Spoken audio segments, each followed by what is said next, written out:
कि 21 ब्रह्मांड का स्वामी ज्योति निरंजन काल भगवान परम पिता परमेश्वर सतगुरु रामपाल जी महाराज जी के रूप में ना ही तो उनके किसी भगत के सौपन में आके उनको भ्रमित कर सकता, ना ही इस पृथ्वी लोक पे साक्षात आके भ्रमित कर सकता, ना ही त्रिकुटी पे भ्रमित कर सकता। अब उसके लिए हमने बहुत ही ध्यान से और परमेश्वर के सत्संगों को आधार बना के विचार करना पड़ेगा कि सारा खेल परमात्मा ही खेलता है, काल की औकात नहीं है। यदि आपने अपने गुरुदेव को भगवान मान लिया, साक्षात कबीर परमेश्वर मान रखा है, पूज्य गुरुदेव जी को प्रकट हुआ मान रखा है, तो पुण्यात्माओं दिलो दिमाग से ये गलतफहमी निकाल देना, ये भय निकाल देना कि काल भगवान आपके गुरुदेव का रूप बना लेगा। अगर आपके गुरुदेव का रूप यदि काल भगवान ने बनाना शुरू कर दिया या वो बना सकता, तो आज संत रामपाल जी महाराज जी का एक भी भगत मर्यादा में नहीं बसता। हर किसी को भ्रमित कर देता, अभी तक तो हर किसी को भ्रमित कर देता संत रामपाल जी के रूप में आके। कभी सौपन में आता, कभी सामने आके प्रकट हो जाता, और भगत लोग भक्ति छोड़ देते कि यार ये रोजाना सौपन में आ रहा है, ये रोज ही सौपन में आके उल्टे सीधे आदेश दिए जा रहे हैं हम कैसे निर्णय करें? हमारे गुरु जी हैं या काल भगवान है, और सौपन में ये ध्यान तो रहेगा नहीं आदमी को कि दंडोत करना है कि नहीं करना है। सौपन तो सौपन होता, कोई हकीकत थोड़ी है। सौपन में आदमी को ध्यान थोड़ी होता है। कई बार हमें बहुत सारे ऐसे सौपन आते हैं, हमारे भगत भाई लोग बताते हैं कि सौपन में मैंने बीड़ी पी ली, सौपन में मैंने जर्दा खा लिया, सौपन में मैंने मांस खा लिया, और सौपन टूटने के बाद उनको चिंता बन जाती है कि ये मैंने क्या कर लिया। तो सौपन में यदि उसको ध्यान होता कि मैं भगत हूं और गुरुजी ने भाई ये मांस खाने के लिए मना कर रखा है, तो सौपन में कभी वो गलती नहीं करता। तो सौपन सौपन होता है। तो अगर काल भगवान संत रामपाल जी महाराज जी का रूप यदि वो बनाता और यदि वो बनाने में सक्षम होता, तो पुण्यात्माओं आज इस पृथ्वी पे कोई भी भगत नहीं बसता। उसका तो एक ही काम है, भक्तों को तोड़ना, और वो तो दिन में 3 बार जब भी भगत की आंख लगे तुरंत सौपन में आ जाएगा और कोई न कोई आदेश दे देगा, अब ये कर, अब ये कर, अब ऐसा कर, मेरा आदेश है। नालायक, तू अपने गुरु की बात नहीं मानता। संध्या आरती करते समय संध्या आरती करते समय वो तो दरबार के सामने आके बैठ जाएगा। काल भगवान गुरु जी का रूप बना के प्रकट हो जाएगा। कभी आपको गुरु जी की फोटो में दिखाई देगा, कभी बाहर निकलता दिखाई देगा, कभी दरबार पे छोटा रूप बना के बैठ जाएगा। अब आप क्या निर्णय करोगे? आप आरती नहीं कर पाओगे ढंग से, वो रोज आके बैठ जाएगा। आप कैसे आरती करोगे? आपका ध्यान आरती में रहेगा या इसी टेंशन में रहेगा कि यार ये गुरुजी है या काल भगवान है? कितनी बार दंडवत करोगे? क्या क्या करोगे? हमेशा तो उसी टेंशन में रहोगे 24 घंटे। सत्संग में, भगत समाज में 24 घंटे वही बात चलेगी, मेरे भी आया, मेरे भी आया, क्योंकि 1000 कलाओं का भगवान है। रोज अगर 1000 भक्तों के भी सौपन में आया गुरु जी का रूप बना के, तो सारा दिन तो संगत में वही बात चलेगी, वही ऑडियो वीडियो मैसेज आएंगे, रोज इनके पीले पर्चे आएंगे। आज उस भगत के जो है घर में आ गया काल गुरु जी का रूप बना के, आज उस भगत के सपने में आ गया, रोज ये बातें चलेंगी। सत्संग क्या खाक होंगे? गुरुदेव की चर्चा क्या खाक होगी? तो वो तो रोज भ्रमित करेगा, तो कोई भक्ति नहीं कर पाएगा, कोई भगत ही नहीं बचेगा। इसलिए पुण्यात्माओं, ये कुछ नियम है उस काल भगवान के भी, कुछ टर्म्स और कंडीशन है। वो संत रामपाल जी महाराज जी का रूप नहीं बना सकता। काल को केवल एक ही रूप बनाने का आदेश है, सिर्फ एक ही रूप बनाने का आदेश, और वो आदेश है दाढ़ी मूंछ वाली फोटो, जिसको हम उस कबीर भगवान की फोटो समझते हैं। वो दाढ़ी मूंछ वाली जो फोटो है जो आपके घरों में लगी हुई है, कबीर भगवान की फोटो जिसे आप कहते हो, उस फोटो का रूप बनाने का उसने स्वयं परमात्मा से आदेश लिया हुआ है। उस रूप में वो भक्तों को भ्रमित कर सकता है, और उसी रूप में भ्रमित करेगा, त्रिकुटी पे भी करेगा और यहां भी करेगा, सौपन में भी करेगा। कबीर जी की दाढ़ी मूंछ वाली फोटो का रूप बना के वो भ्रमित कर सकता है, लेकिन संत रामपाल जी का रूप बना के नहीं कर सकता, क्योंकि परमात्मा धरती पे है। अब इस चीज को गहनता से समझने के लिए हमने पुण्यात्माओं कुछ चीजों का सहारा लेना पड़ेगा। सबसे पहले तो इस वीडियो में यह कहा गया है, इस पीले पर्चे में, कि मेरे रूप में काल भी आ सकता है और तुम्हारे को भ्रमित कर सकता है, तो कोई आदेश नहीं मानना।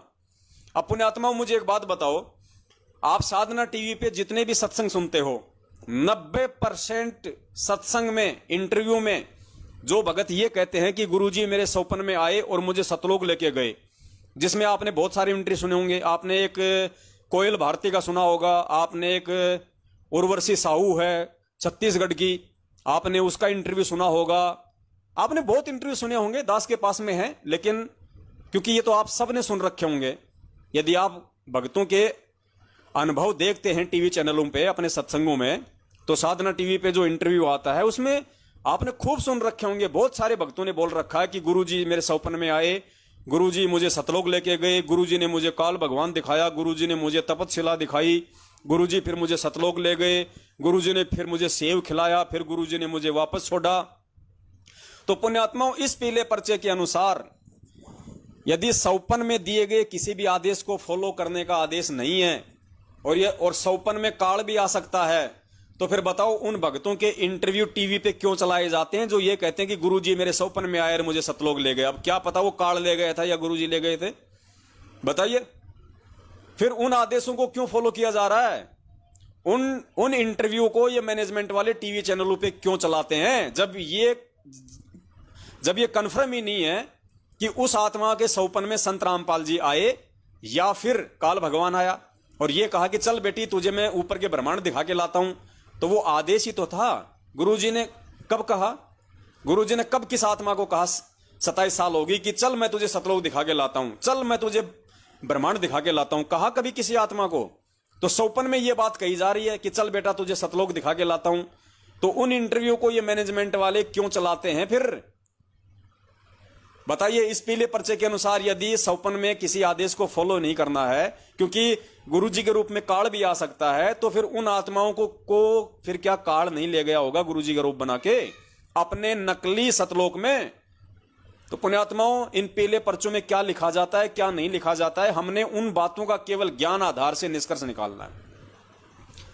तो हमने सौपन में भी पूज्य गुरुदेव का केवल वही आदेश फॉलो करना है जो आदेश हमारे हित में हो और जो आदेश भक्ति मर्यादाओं के अंतर्गत हो और जो आदेश गुरुदेव ने अपने सत्संगों में दे रखा हो।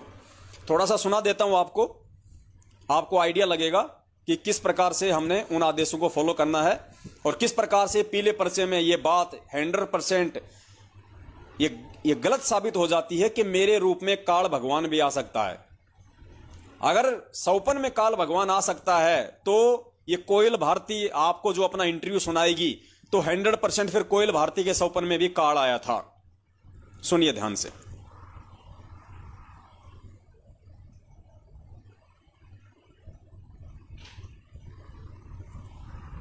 आइए अब हम उन श्रद्धालुओं के अनुभव जानते हैं जो जगत गुरु तत्वदर्शी संत रामपाल जी महाराज जी से दीक्षा प्राप्त कर चुके हैं तथा उनके द्वारा बताए गए भक्ति मार्ग पर चल रहे हैं। क्या नाम है गुड़िया आप जी का? मेरा नाम कोयल भारती। गुड़िया कहाँ से आए आप? मैं बठिंडा पंजाब। गुड़िया, जैसे आप बता रहे थे कि पहले आप डेरा सच्चा सौदा से जुड़े हुए थे, 10 साल तक संत गुरमीत सिंह जी राम रहीम ने आपको 3 मंत्र का जाप दिया था, अकाल मूर्त सतपुरुष अकाल मूर्त सब स्वरूप राम। उसका आपने 10 वर्ष तक जाप किया, आपको कोई लाभ नहीं मिला। फिर आप परम संत सतगुरु रामपाल जी महाराज से आपने नाम उपदेश लिया। तो जो सत भक्ति परम संत सतगुरु रामपाल जी महाराज ने आपको दी है, उस भक्ति से आपको क्या लाभ मिला? उस भक्ति से तो मुझे सबसे बड़ा ये लाभ हुआ कि गुरुजी मुझे सतलोक लेकर गए। सतलोक में जब मैं सिमरन प्रथम मंत्र मिला था तब मैंने प्रथम मंत्र पहले मैंने जब नाम दीक्षा ली थी मैं इतना मंत्र नहीं कर पाई थी, मुझसे ज्यादा हो नहीं पाया करता था। लेकिन जब से स्कूल की छुट्टियां पड़ी मेरा मन और ज्यादा बढ़ता चला गया भक्ति करने पे। मैं कहा मेरे को भक्ति करनी चाहिए। जब से मैंने 8 साल की लड़की का सतलोक के बारे में वो सुना इंटरव्यू, मुझे भी थोड़ी सी भक्ति तेज होने लगी। मैं कहा अगर वो भी जा सकते हैं तो हम भी जा सकते हैं। मैंने फिर अच्छी तरह छुट्टियों में बहुत भक्ति करी। फिर 16 तारीख को बुधवार को मेरी इतनी भक्ति तेज होगी कि महाराज जी मैं प्रथम मंत्र कर रही थी तब माला कर रही थी तब मुझे सिर्फ एक ही चीज दिखाई दे रही थी। कबीर साहब उधर खड़े साइड में खड़े हुए, इधर स्वामी रामदेव महाराज, सारे जने खड़े हुए। सारे जने जब महाराज कबीर साहब जी के पास जाते तो उनका रूप धारण कर लेते थे कबीर साहब का। मुझे जब भी मैं माला कर रही थी, एक मोती बढ़ा रही थी, मुझे यही सब दिखाई दे रहा था। मैंने अपने भाई से बताया, मेरा भाई कहता क्या कोई पता नहीं, तू करती रहे माला, कोई पता नहीं कुछ भी हो सकता है। फिर मैं कहा मैं करती थी माला। फिर जब मैं दूसरा मंत्र सतनाम मंत्र करने लगी तब मैं सिमरन करते करते मैं लेट गई। लेटते फिर मेरे को नींद आ गई, मैं सो गई। फिर महाराज जी प्रकट हुए। महाराज जी कह रहे कोयल उठ। मैं कहा मम्मी सोने दो। फिर कहते मैं तेरा पापा हूँ। फिर मैं कहा पापा सोने दो। फिर मेरे से कहते मैं पूर्ण परमात्मा हूँ। फिर मैंने उठ के देखा खुद गुरुजी घर पे प्रकट हुए। मेरे को बड़ी हैरानी हुई। महाराज गुरुजी मेरे घर पे प्रकट हुए। मैंने दंडोतम प्रणाम किया। मैं कब पानी पियोगे गुरुजी कहते नहीं बेटा आपका तो ब्रह्मांड देखने चलना है। जब मैं ब्रह्मांड देखने मैं खुश होगी। मैं ब्रह्मांड देखने जाना है हमें। फिर मैं पहले हमारा अंदर वाले कमरे में प्रकट हुए थे महाराज जी। फिर हम वहां से गायब करके मेरा हाथ पकड़ के गायब करके मुझे दूसरे कमरे में लाके खड़ा कर दिया। मैं कही कि महाराज जी आपने मुझे गायब करके इस वाले कमरे में ले आ दिया। महाराज जी कहते मेरी शक्ति इतनी तेज है कि फिर महाराज जी पूरे घर में मुझे घुमाया ऐसे गायब करके। फिर मुझे रसोई में ले आए। कहते आप ये घर बेच रहे हो? मैं कहा हाँ। करे कितने का बेचोगे? मैं कहा 10 लाख का बेच रहे हम। फिर गुरुजी कहने लगे ये घर नहीं बेचना। मैं क्या क्यों गुरुजी? गुरुजी कहते जिस घर में मैं प्रकट हो गया हूँ वो घर नहीं रह जाता। फिर मैं क्या हाँ महाराज जी। महाराज जी कहते अब बेचना नहीं। मैं क्या ठीक है महाराज जी। फिर जहाँ हमारा नलका था वहाँ पे पहले पौड़ियाँ नहीं बनी थी। उधर की साइड ईंट रखी हुई थी 2-3। उस पे गुरुजी ने पैर रखा। उस ईंट का रंग बदल गया। सोने जैसी चमक आने लगी उस ईंट में। और पौड़ियां बन गई। बहुत लंबी पौड़ियां बन गई। बहुत ही ज्यादा लंबी। उसमें भी इतना प्रकाश आ रहा था पौड़ियों में। मैं बड़ी हैरान थी। मैं कहीं सोने की है कि किसकी है। मैंने पहले पैर रखा। मेरे को डर लग रहा था। मैं क्या पता नहीं कौन सी चीज से बनी हुई है। पहले मैं पैर रख के मैंने पीछे डालिया। मैं क्या पता नहीं कौन सी चीज से बनी है। फिर मैंने हाथ लगा के देखा। उसमें जो मैंने वो चीज छुई थी अभी तक मैंने किसी भी ईंट को छुआ वो चीज अभी तक मुझे दिखाई नहीं दी है। मैंने गुरुजी कहते नहीं बेटा डरने वाली कोई बात नहीं है। जब तक मैं साथ हूँ बिल्कुल मत डरना। फिर महाराज जी ऊपर पौड़ियों पे ले गए मुझे। चलते गए फिर स्वर्ग लेके आए महाराज जी। स्वर्ग में अब ये बहन कोयल भारती कह रही है कि मैं सो रही थी, फिर गुरुजी प्रकट हुए और मुझे कहा कि उठ कोयल उठ। मैंने कहा कि नहीं मुझे सोने दो। उसने कहा कि मैं तेरा पापा हूँ, मैं तेरा पिताजी हूँ। नहीं उठी। फिर बोली कि भाई मैं पूर्ण परमात्मा हूँ, उठ। फिर ये उठी। इसने गुरुजी को दंडोत किया। उसके बाद इसको परमात्मा इसको ऊपर लेके गए। कह रही कि मुझे स्वर्ग दिखाया। अब बताओ पुण्यात्माओं कैसे विश्वास किया जाए? यदि सौपन में संत रामपाल जी महाराज जी के रूप में काल भी आ सकता है तो फिर ये इंटरव्यू क्यों चलाए जा रहे हैं? क्यों चलाए जा रहे हैं? फिर क्या पता वो काल था या फिर सतगुरु रामपाल जी महाराज जी थे तुम लोगों के अनुसार। फिर क्यों तुम भगत समाज को जो है वो भ्रमित कर रहे हो? ये पीले पर्चे निकालने का मतलब है पुण्यात्माओं भगत समाज को भ्रमित कर देना। भगत समाज के मन में ये डर बैठा देना कि कल को जब संत रामपाल जी महाराज इनके सौपन में आए तो ये दुविधा में पड़ जाएं कि गुरुजी हैं या काल है, गुरुजी है या काल है, यानी अपने गुरु पे संदेह करने लग जाएं। सौपन में भी अपने गुरु पे संदेह करने लग जाएं। यथार्थ में गुरुजी आ जाएं। गुरुजी यदि कहीं पे किसी भगत के सामने यदि वे प्रकट हो जाएं तो भगत के मन में संदेह पैदा हो जाए, शंका पैदा हो जाए कि काल है या मेरा गुरु है, काल है या मेरा गुरु है। और इतनी शंका हुई अपने गुरु पे, उसी समय उसके घट में काल आके समा जाता है।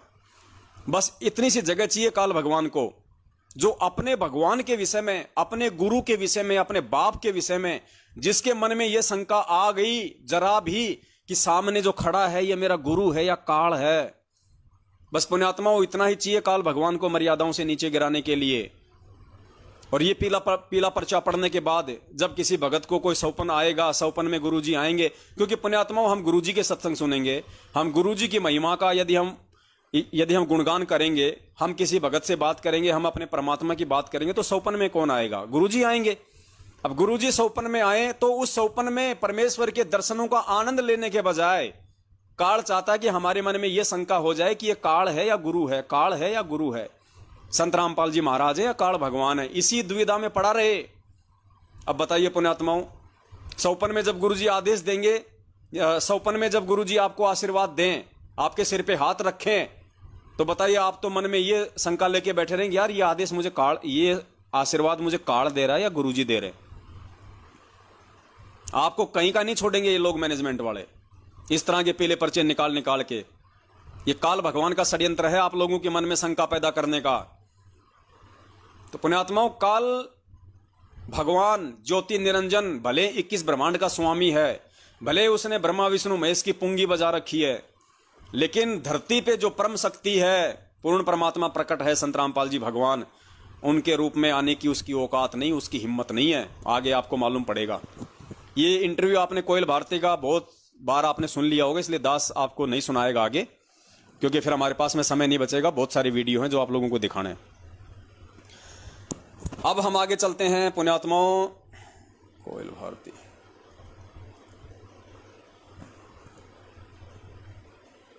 अब सबसे बड़ी जो शंका है भगत भाई बहनों की, वो क्लियर कर देते हैं कि काल यदि किसी का रूप बनाएगा तो केवल दाढ़ी मूंछ वाली जो फोटो है, जिसको लोग अनजाने में कबीर परमात्मा की फोटो समझते हैं, उसी फोटो का रूप बना सकता है। वही रूप काल बना सकता है भक्तों को भ्रमित करने के लिए। और काल ने यदि उस दाढ़ी मूंछ वाली फोटो का रूप बनाया सौपन में या त्रिकुटी पे कहीं भी, तो काल भगवान की उस जाल में वही लोग फंसेंगे जो लोग आज इस पृथ्वी पे अपने गुरु को परमात्मा ना मान के कबीर जी के कागज वाली फोटो को भगवान मान रहे हैं। जो कागज वाली दाढ़ी मूंछ वाली फोटो को भगवान मान के उसका प्रकट दिवस मनाते हैं, जो उस फोटो को अपने घर में रखते हैं, अपने दरबार में रखते हैं, उन्हीं लोगों को काल भगवान भ्रमित करेगा।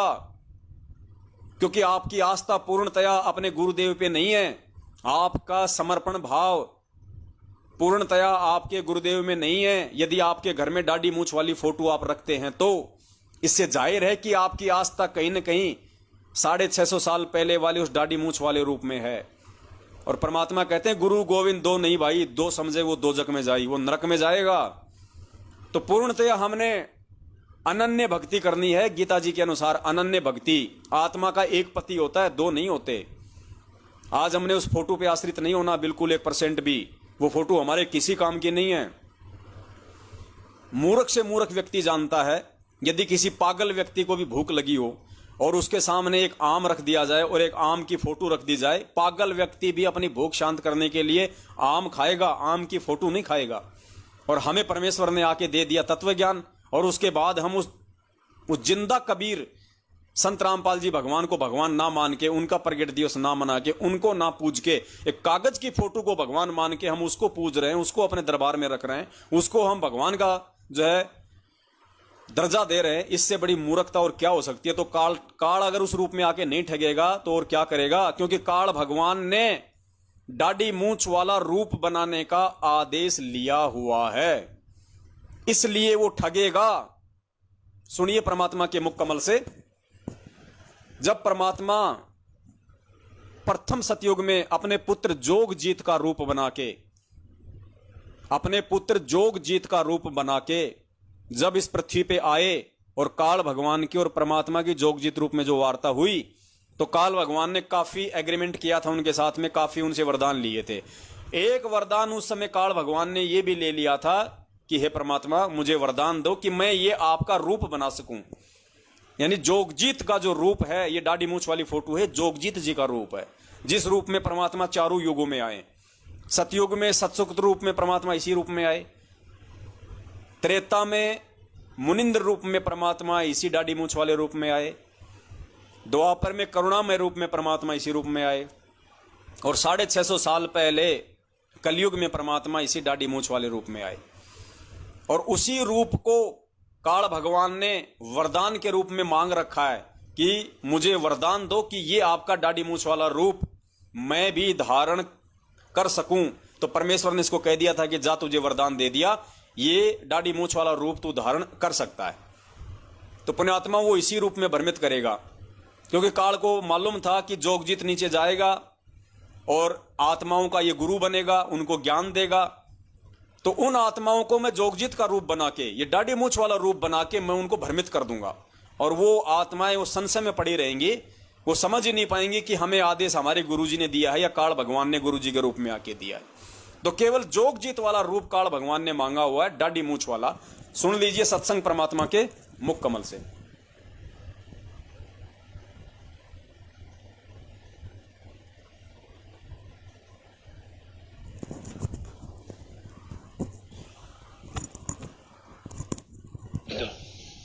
वचन भर लो, वचन भर लिया, अकबर लियो भाई। न्यो बोला जी कि चारों युगों में 3 युगा में जीव थोड़े ले जाना, सतयुग त्रेता और द्वापर, और चौथा युग जब आवे कलयुग कितने ले जाइए। न्यो बोला बड़ी अड़ाई तन तया, अच्छा भाई कोई बात नहीं। दूसरा ये है कि मैं आपका रूप बना सकूं, मैंने ये आज्ञा दे दो। अब बना लिए तेरे रूप तक इतना तया। दूसरा काल भगवान ने क्या आदेश मांगा जोगजीत रूप में आए हुए परमात्मा से कि मैं आपका ये रूप बना सकूं, दाढ़ी मूंछ वाला ये रूप बना सकूं आपका। अच्छा भाई कोई बात नहीं। दूसरा ये है कि मैं आपका रूप बना सकूं, मैंने ये आज्ञा दे दो। अब बना लिए तेरे रूप तक की आंट लगेगी। मेरे हंस के पास जिस पास नाम होगा तेरा रूप रह ही नहीं सकता उसके आगे।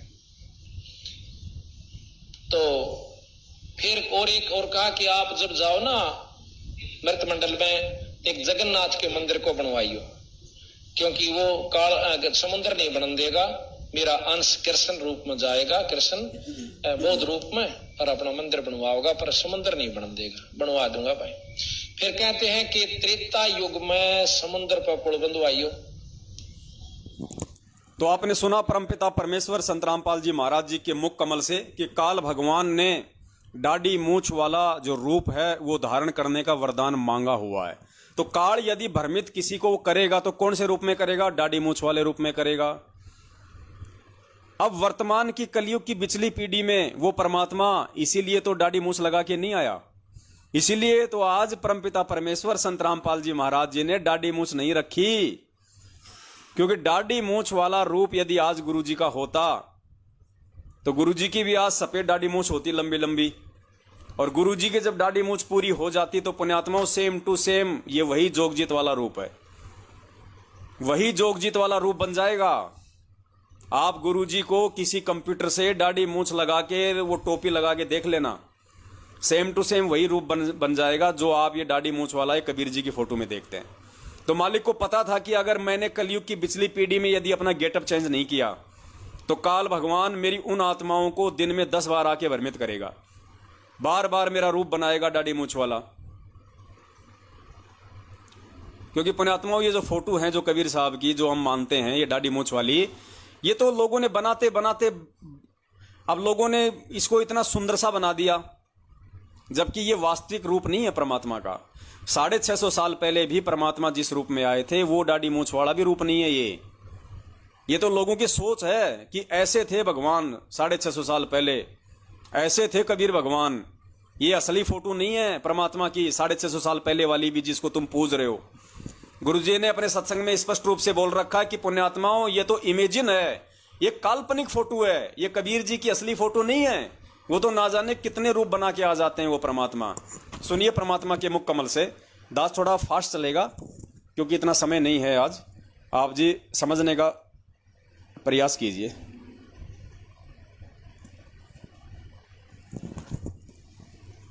सुनिए परमपिता परमेश्वर जी के मुख कमल से। गुरुदेव खुद कह रहे हैं कि पुण्यात्माओं ये जो दाढ़ी मूंछ वाली फोटो है ये कबीर जी की असली फोटो नहीं है, ये काल्पनिक है, ये तो एक इमेजिन है। और फिर परमात्मा ने कहा कि 650 साल पहले वो जिस रूप में आए थे वो रूप तो तुमने देखा नहीं। अब 650 साल पहले वाला रूप हमने क्यों नहीं देखा भाई? जब गुरुजी हमें फोटो दिखा रहे हैं, नाम दीक्षा के समय हमें फोटो भी देते हैं जिसमें दाढ़ी मूंछ वाली फोटो है, तो फिर वो किसकी फोटो है? जब गुरुजी सत्संग में कह रहे हैं कि 650 साल पहले परमात्मा जिस रूप में आए वो रूप तो तुमने देखा नहीं, और आज परमात्मा जिस रूप में आ जाए उसको तुम मानोगे नहीं, तो बात कैसे बनेगी? कहना यह चाहते हैं भगवान कि भाई 650 साल पहले वाला तो तुमने देखा नहीं, लेकिन आज मैं स्वयं आ चुका हूं वो 650 साल पहले वाला। आज मुझे भगवान मानो, और मानोगे तभी तुम्हारा बेड़ा पार होगा, अन्यथा नहीं होगा। आज भी यदि तुम 650 साल पहले वाली फोटो के ऊपर ही आश्रित रहोगे, उसी को अपना भगवान मान के पूजते रहोगे, तो तुम्हारे घट में काल समा जाएगा। काल तुम्हें त्रिकुटी पे वही रूप बना के तुम्हारे को भ्रमित कर देगा, और यहां भी तुम्हारे को उसी रूप में आके दर्शन दे दे के तुम्हारे को भ्रमित कर देगा, तुम्हारे से मर्यादा तोड़वा देगा। तो सुनिए परमपिता परमेश्वर के मुख कमल से, जिन्होंने अपने मुख कमल से स्वयं ही इस कागज वाली फोटो को, क्योंकि बहुत सारे भगत भाई कहते थे ना कि ये पवनदास इस फोटो के ऊपर ये क्रॉस का चिन्ह क्यों लगाता है? भैया परमात्मा लगा रहे हैं खुद, गुरुजी खुद उस फोटो के ऊपर वो क्रॉस का चिन्ह लगा रहे हैं, ये कह के कि ये तो काल्पनिक है। काल्पनिक मतलब झूठी है, नकली है, असली फोटो नहीं है उस भगवान की। सुनिए। यदि इस दास के स्थान पर आज कबीर परमेश्वर भी आ जाते, क्योंकि जिस समय कबीर परमेश्वर जिस रूप में आए थे वो तो तुमने देखा नहीं, वर्तमान वाला ने। और वो परमात्मा किस रूप में आए थे, ये तो जो हमने चित्र बना है तो हमारा एक अपना इमेजन है, अपना सपोजिशन है, अपना माना हुआ बनाया है।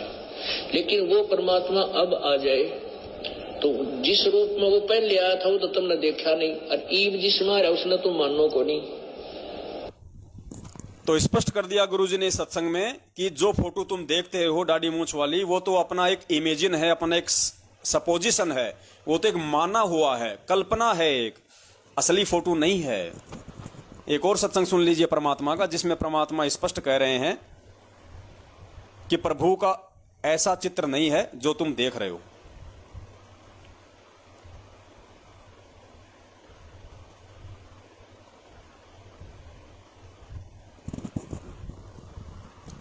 सुनिए। पुण्यात्माओं, अब तो ये दास बैठा है, यदि यहाँ परमात्मा इसी मानव शरीर तो है ही उनका, क्योंकि बनारस में 120 वर्ष रहे, और अब भी वो आ जाते। जो हम चित्र देखते हैं प्रभु का, ऐसा चित्र नहीं है वो तो। गुरुजी कह रहे हैं जो हम चित्र देखते हैं प्रभु का, ऐसा चित्र नहीं है। कौन सा चित्र देखते हैं हम? ये दाढ़ी मूंछ वाला। तो गुरुजी रिजेक्ट कर रहे हैं इस फोटो को कि जो चित्र हम देखते हैं प्रभु का, ऐसा चित्र नहीं है। वो तो ना जाने कोई भी रूप बना के आ जाते हैं। क्योंकि बनारस में 120 वर्ष रहे और अब भी वो आ जाते। जो हम चित्र देखते हैं प्रभु का, ऐसा चित्र नहीं है। वो तो ना जाने कितने स्वरूप है उस मालिक के, वो किसी भी रूप में आकर के अपना ज्ञान बताता है, अपनी प्यारी आत्माओं को अपने चरणों में लगा के भक्ति करवा के सतलोक ले जाता है। अब आज हम भगवान की तलाश कर रहे हैं, और परमात्मा क्या अनमोल वस्तु है, क्या अनमोल है, कितना उसके अंदर गुण है। यदि आज हमें वो मिल जाए, आपके सामने आ जाए, तो आपकी क्या स्थिति होगी? एक बार सोचना, जो भक्त आत्माएं हैं गहराई से सोचे। अब जैसे भूखे को भोजन सामने मिल जाए और निर्धन को सामने धन की थैली नजर आवे, तो कैसी तड़फ होगी उसकी। प्यासे को पानी मिल जावे तो कैसी श्रद्धा करेगा, टूट कर पड़ेगा उसके ऊपर। धन है तो ठाकर सीने का यूं देख कर भाग लेगा, छुपा दूंगी तो इसने कोई देख ना ले। और सामने भोजन है तो ऐसी सब टूट के पड़ जाएगा, फटाफट खाएगा, अपनी जान बचाएगा। ऐसे ही हमें जब परमात्मा आज मिल जाए, आपके सामने आ जाए, क्योंकि हम उसी की तलाश में तो भटक रहे हैं, तो आपकी कैसी श्रद्धा होगी, ये आप अपने अपने स्तर से सोच सकते हैं। अब वो भगवान यहाँ आ जाए, अरदास के स्थान पर बैठकर सत्संग करने लग जाए, क्योंकि ज्ञान तो देना ही पड़ेगा। स्पष्ट कर दिया पुण्यात्माओं इस 2 मिनट के सत्संग में परमात्मा ने। और परमात्मा इस सत्संग के माध्यम से निष्कर्ष निकालते हुए ये कहना चाह रहे हैं कि पुण्यात्माओं, अब तुम ज्ञान आधार से तुम बड़े हो चुके हो, 2-4 साल के तुम बच्चे नहीं हो। अब इस दाढ़ी मूंछ वाली फोटो के चक्कर में ना पड़ो, और जो तुम्हारा भाव, समर्पण और श्रद्धा जो दाढ़ी मूंछ वाली फोटो में है, उसको वहां से हटा के और मुझ रामपाल दास के वास्तविक रूप में लगा दो। मेरे प्यार को बांटो मत, मेरे प्रेम को बांटो मत, आत्मा के 2 पति मत बनाओ। 2 नाव की सवारी करने वाले का अंत में जांग फट जाती है, उसका पैर फटता है। तो परमेश्वर ये कहना चाह रहे हैं कि धरती पे मैं साक्षात तुम्हारे सामने बैठा हूं, कि मेरे रूप में यदि आज वो कबीर भगवान आ जाए तो तुम्हारी क्या स्थिति होगी। यानी गुरुदेव कहना चाह रहे हैं कि नालायकों, पूरा समर्पण कर दो मेरे रामपाल रूप में। यही मेरा असली रूप है, मैं ही वो कबीर हूं जिसके लिए तुम भटक रहे हो। कहने का मतलब यह है परमात्मा का कि अपने घरों से उस दाढ़ी मूंछ वाली फोटो को अब निकाल दो। उस फोटो का एक भगत के जीवन में कोई महत्व नहीं है, कोई औचित्य नहीं है। हमारे दिलो दिमाग में, हमारे हृदय में, हमारे मन मंदिर में केवल एक ही रूप होना चाहिए, वो है सतगुरु रूप। हमारी श्रद्धा, हमारा समर्पण, हमारा भाव, हमारी लगन, हमारा विश्वास, हमारा प्रेम केवल सतगुरु रूप में होना चाहिए, दाढ़ी मूंछ वाली फोटो में नहीं। अगर उसमें रहा तो काल नाजायज फायदा उठा लेगा। तुम्हें वापस परमात्मा ने यहीं नीचे पटकना पड़ेगा। तो खुल के परमेश्वर ने हमें बता दिया है, इससे ज्यादा कुछ बताने को और रहता नहीं है बाकी।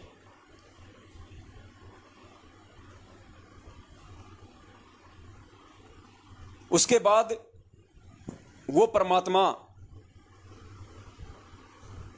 उस परमात्मा के रूप में काल भगवान क्यों नहीं आ सकता, उसका दूसरा कारण क्या है, उसका दूसरा रीजन क्या है? उसका दूसरा रीजन गुरुजी ने बताया कि यदि उस काल को मालूम पड़ जाए इस बात का कि परमात्मा धरती पे आए हुए हैं और संत रामपाल जी महाराज ही वो भगवान है, वो कबीर परमात्मा है, तो गुरुदेव कहते हैं कि यदि इसको इतना भी मालूम पड़ जाए इस काल भगवान को, तो गुरुजी कहते हैं उसका वो कलेजा फट जाए, कलेजा, उसका दिल धड़कना बंद हो जाए, हार्ट अटैक हो जाए, हार्ट अटैक हो जाए, उसको हार्ट अटैक, दिल का दौरा पड़ जाए, उसको मर जाए वो। अगर उसको ये मालूम पड़ जाए कि भगवान धरती पे आया हुआ है, तो पुण्यात्माओं, जिसको इतना मालूम पड़ जाए, जो इतना मालूम पड़ने से ही इतना भयभीत हो जाए, जो इतना डर जाए खाली ये मालूम पड़ने से कि भगवान धरती पे आया हुआ है और संत रामपाल जी ही वो कबीर परमात्मा है भाई, कहते हैं इतना भी अगर उसको मालूम पड़ गया या भगवान सामने आ गया तो उसका कलेजा फट जाएगा। अब बताओ पुण्यात्माओं, जो इतना भयभीत हो, जो इतना डरपोक हो, वो अपने बाप का रूप बना लेगा? वो संत रामपाल जी महाराज जी का रूप बना लेगा क्या? जो इतना डरपोक, जिसका इतना मालूम पड़ जाए कि भगवान आया हुआ है और जिसका कलेजा फट जाए, जिससे वो इतना डरता हो, वो संत रामपाल जी भगवान का रूप बना लेगा? क्योंकि ये वास्तविक रूप है भगवान का। आप जो गुरुजी का जो चेहरा देख रहे हैं, गुरुजी का जो रूप दे रहे हैं, ये कबीर परमेश्वर का सतलोक वाला वास्तविक रूप है। काल का कलेजा फट जाएगा अगर देख लेगा तो। रूप बनाना तो कोसों दूर की बात है। अब आप कहोगे भाई फिर उस काल को क्यों नहीं दिख रहा? ये परमेश्वर की मौज, ये परमेश्वर की समर्थता। परमात्मा चाहे तो उसको अपना रूप दिखाए, ना चाहे तो ना दिखाए। जिस प्रकार सिकंदर लोदी के सामने जब सिकंदर लोदी उस परमात्मा को बेड़ियों में जकड़ के और दिल्ली के दरबार पे ले गया था, उसको खूनी हाथी के आगे डलवा दिया था, तो उस समय क्या था? उस समय उस पीलवान को और हाथी को वो कबीर परमात्मा शेर रूप दिखाई दे रहा था। कौन सा रूप दिखाई दे रहा था? सिंह रूप। पीलवान को और हाथी को शेर रूप दिखाई दे रहा था, बाकी को नहीं दिखाई दे रहा था। तो इसी प्रकार उस परमात्मा की मौज है, वो किसको अपने असली रूप के दर्शन करवाए। आप और हमारा सौभाग्य जो गुरुजी ने हमें अपने असली रूप के दर्शन, अपने असली स्वरूप के दर्शन करवाए हैं। आज हमारी आंखों के सामने उस भगवान का असली रूप है। क्योंकि परमात्मा कहते हैं कबीरा दर्शन साधु का और मुख पे बसे सुहाग, और दर्शन उन्हीं को होते हैं जिनके पूर्ण भाग। क्योंकि उस कबीर परमेश्वर का नाम और उस कबीर परमेश्वर के दर्शन करने से भी हमारे पाप कर्म क्षीण होते हैं, हमारे असंख्यों पाप कर्मों का नाश होता है। पुण्यात्माओं, बहुत सारे तरीके हैं उस परमात्मा ने हमारे पाप कर्मों को हल्का करने के। अकेले मंत्रों के जाप से पार नहीं हो सकते हम, इसलिए तो परमात्मा ने हमारे को 500 यज्ञ दिए हैं। जो 5वीं यज्ञ हमारी मैनेजमेंट वालों ने बंद करवा रखी है, धर्म यज्ञ, भंडारे और गुरुजी के दर्शन, ये कबीर परमेश्वर का असली रूप है जो संत रामपाल जी महाराज जी के रूप में आप देख रहे हो। ये रूप काल नहीं देख सकता। परमेश्वर काल के सामने ओझल हैं। क्या कहते हैं गुरुजी कि वो परमात्मा जब इस पृथ्वी पे आता है तो काल भगवान से छुप छुपा के अपना ज्ञान प्रचार करता है। क्यों छुपता है परमात्मा काल भगवान से? क्यों परमात्मा अपने वास्तविक रूप के काल भगवान को दर्शन नहीं होने देता? उसको मालूम ही नहीं पड़ता। क्यों? इस सत्संग के अनुसार जो आप सुनेंगे अब, अगर परमात्मा उसके सामने आ जाए तो वो तो पहचानता है भगवान को। दुर्गा और काल, इस 21 ब्रह्मांड में 2 ऐसे प्राणी हैं जो उस परमात्मा की वास्तविक शकल को पहचानते हैं। तो उनका तो कलेजा फट जाएगा कि जिस भगवान ने हमें वहां से निकाल दिया था और अब परमात्मा, अगर यहां से परमात्मा ने हमें निकाल दिया तो कहीं ठोर ठिकाना नहीं है, उसका कलेजा फट जाए। इसलिए वो परमात्मा उस आत्मा पे दया करते हुए, उस काल भगवान पे दया करते हुए कि कहीं नालायक को हार्ट अटैक ना हो जाए, कहीं ये 21 ब्रह्मांड फिर कौन संभालेगा, इसलिए परमात्मा उसको दर्शन नहीं देते।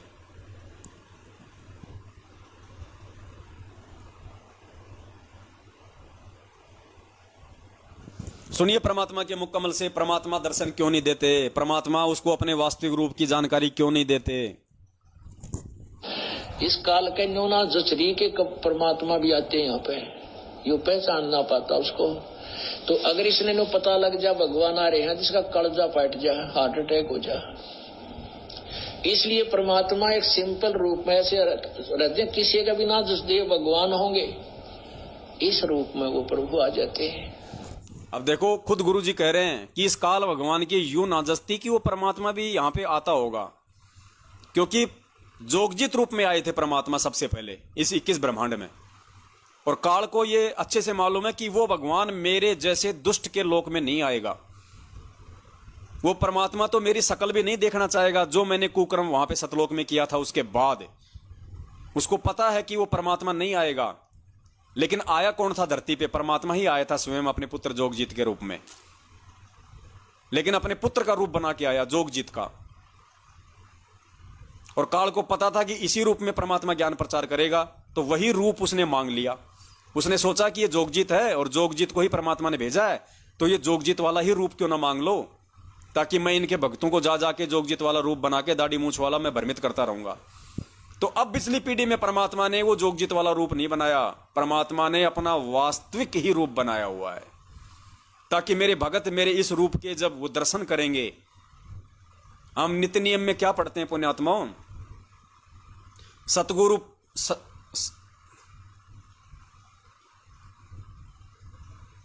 सतगुरु परम, ऐसी कुछ वाणी है परमात्मा की, सतगुरु पूर्ण पदार्थ पूरा, ऐसी कुछ वाणी है मालिक की। सतगुरु 3 लोक से न्यारा, ऐसी वाणी है परमात्मा की कि सतगुरु जो है 3 लोकों से न्यारा है। सतगुरु की जो सूरत है, जो सलोनी है, सतगुरु सुंदर रूप अपारा और सतगुरु 3 लोक से न्यारा। ये वाणी क्या बोल रही है? सतगुरु सुंदर रूप अपारा और सतगुरु 3 लोक से न्यारा। इन तीनों लोकों में ऐसी सुंदर शकल, ऐसी सलोनी शकल, ऐसा मनमोहक स्वरूप किसी और का नहीं है इस सृष्टि में। तो सतगुरु सुंदर रूप अपारा, सतगुरु 3 लोक से न्यारा। 3 लोक कौन से हैं? यहां पे जो तीनों लोकों की जो गिनती होगी वो 21 ब्रह्मांड काल के, 7 संग ब्रह्मांड अक्षर पुरुष के और एक वो सतलोक। इन तीनों लोकों में उस परमेश्वर से सुंदर और कोई नहीं है, कोई हो ही नहीं सकता उस कबीर परमेश्वर से सुंदर। इसलिए परमात्मा यहां आके आदरणीय गरीबदास जी महाराज जी कह रहे हैं कि सतगुरु सुंदर रूप अपारा और सतगुरु 3 लोक से न्यारा। तो ये जो रूप है परमात्मा का, संत रामपाल जी भगवान का, ये वास्तविक रूप है जो सतलोक में है भगवान का। और इस रूप को परमात्मा ने काल भगवान से ओझल कर रखा है। वो चाहकर भी इस रूप को देख नहीं पाएगा, चाहकर भी नहीं देख पाएगा। और जब वो देख ही नहीं पाएगा, जब उसको मालूम ही नहीं है, तो पुण्यात्मा वो रूप कैसे बना लेगा गुरु जी का? सौपन में कैसे गुरु जी का रूप बना के आ जाएगा जब उसको पता ही नहीं है? त्रिकुटी पे कहां से रूप बना के आ जाएगा जब उसको पता ही नहीं है? ये तो एक भगत के विवेक की परीक्षा लेते हैं परमात्मा। और जो नए भगत होते हैं उनको परमात्मा थोड़ा सा उनको डराते हैं कि कम से कम इस भय से ये भक्ति तो कर लें कि कहीं काल भगवान मुझे धोखा ना दे दे, मैं अपने गुरु को ही परमात्मा मान लूं, अपने गुरु को ही मैं भगवान मान लूं, अपने गुरु जी पे ही मैं पूरी तरह आश्रित हो जाऊं। इसलिए वो परमात्मा उस भगत में थोड़ा सा भय डालता है, क्योंकि भय बिन भक्ति नहीं होती। तो सुनिए, एक बार फिर से सुनिए कि अगर वो परमात्मा इस काल के सामने आ जाए और काल को मालूम पड़ जाए कि ये कबीर भगवान आया हुआ, इसका कलेजा फट जाए। इस काल के न्योना जचरी के कब परमात्मा भी आते हैं यहाँ पे, यो पहचान ना पाता उसको। तो अगर इसने नो पता लग जा भगवान आ रहे हैं, जिसका कलजा फट जा, हार्ट अटैक हो जा। इसलिए परमात्मा एक सिंपल रूप में ऐसे रहते हैं, किसी का भी ना जसदेव भगवान होंगे, इस रूप में वो प्रभु आ जाते हैं।